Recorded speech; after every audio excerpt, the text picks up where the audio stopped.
Pagkatapos lumambot siya ng kopa, nagpasalamat sa Diyos at ibinigay iyon sa kanila.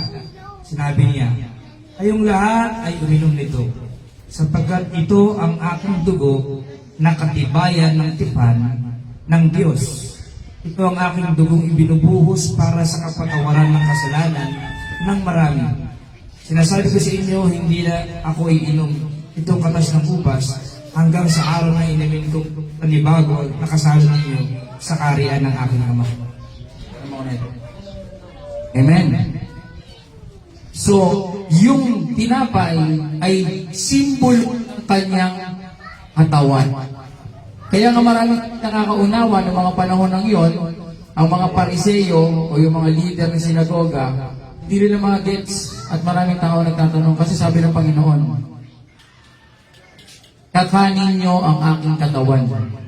Siyempre kung hindi mo maintindihan, ano ba yung cannibalism pala to si Jesus Christ? Para tayong susunod dyan.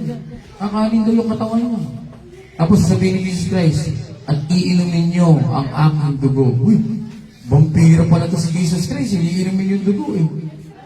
Pero, dito na paliwanag na ang tinapay ay sumisimbolo sa kanyang katawan na